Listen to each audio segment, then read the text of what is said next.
Hello everyone, welcome to your English class. Today we will do the explanation of Unit 6 Feathered Friend. This lesson is written by Sir Arthur Charles Clarke. Sir Arthur Charles Clarke was a British science writer, inventor, undersea explorer, and television series host.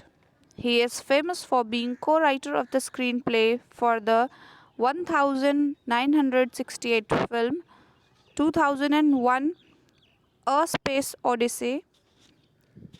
He was both an avid popularizer of space travel and a futurist of uncanny ability. On these subjects, he wrote over a dozen books and many essays, which appeared in various magazines. He was rightly called the prophet of the space age. Now, let's begin with the explanation of our lesson. To be the best of my knowledge, there's never been a rule that forbids one to keep pets in a space station. No one ever thought it was necessary, and even had such a rule existed, I am quite certain that Sven Oslin would have ignored it. Here in this para, the narrator of the story is saying that he does not know that if there was any kind of such rule which forbids a person to keep pets in the space station, and he also says that if there would be one, Sven Oslin would have ignored it. That means he would have kept the pet anyways. With a nickname like that, you will picture Sven at once as a 6'6" Nordic giant, built like a bull and with a voice to match. Had this been so, his chances of getting a job in space would have been very slim. Actually, he was a very little fellow, like most of the early spacers. Now, here in the second paragraph, the narrator is saying that when you will listen Sven Oslin's name, you will imagine a person with a muscular body having a height of 6 feet and a voice to match with it. But Sven Oslin was totally contrast to this image. He was a very little fellow like the early spacers. Para number 3. Sven was one of our best construction men. He excelled at the tricky and specialized work of collecting girders as they floated around, making them do the slow motion, three-dimensional ballet that would get them into their right positions. Now, here in this para, till where I have read, the narrator is telling us about a construction site, and he is telling us that Sven Oslin was a construction man and he was the best construction man they had. They say that he excelled in tricky works and specialized in collecting girders that floated around.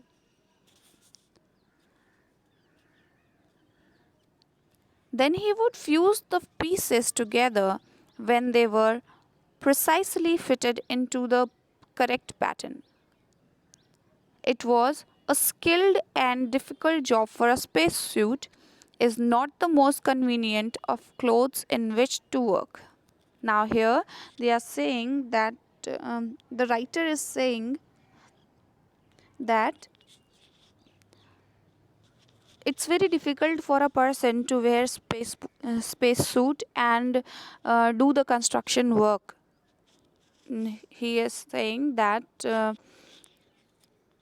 Sven Oslin, after putting the girders at their correct position, he used to precisely fit them.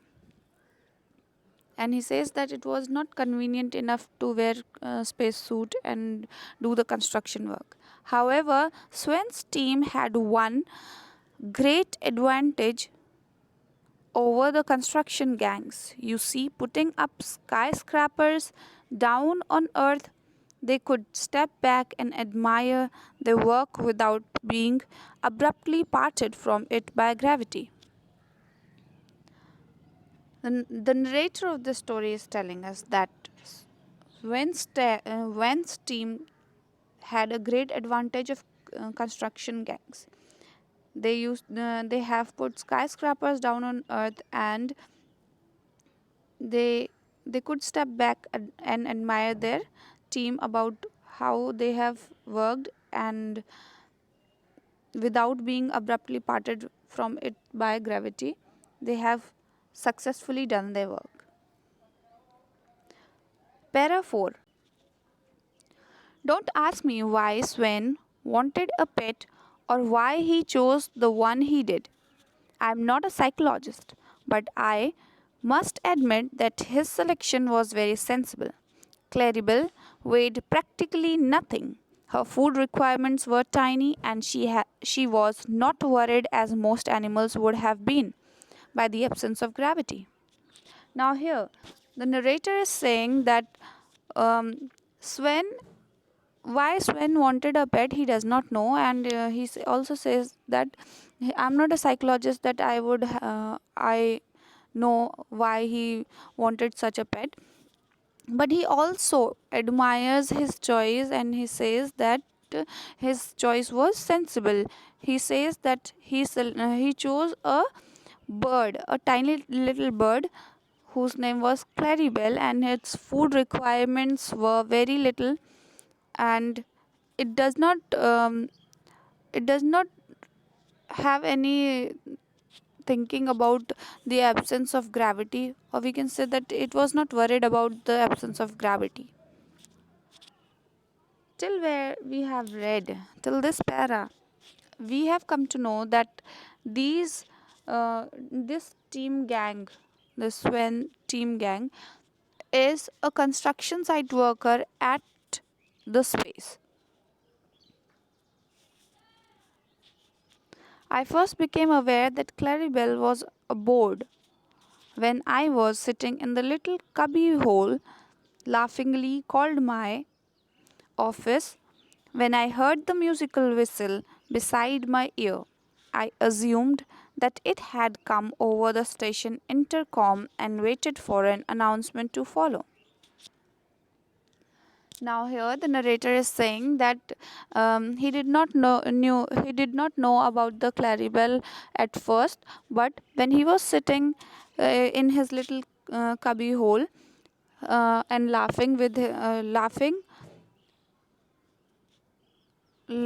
called my office. At that time laughingly called his office. At that time he heard Claribel's musical whistle, and at that time he came to know about it. It didn't. Instead, there was a long and complicated pattern of melody that made me look up with such a start that I forgot all about the board just behind my back. Now, here in these last lines, he says that when he heard the musical whistle of the bird, he almost forgot everything about his board on the space. Now that's all for today. We'll do the further explanation in our next video. Thank you and have a good day.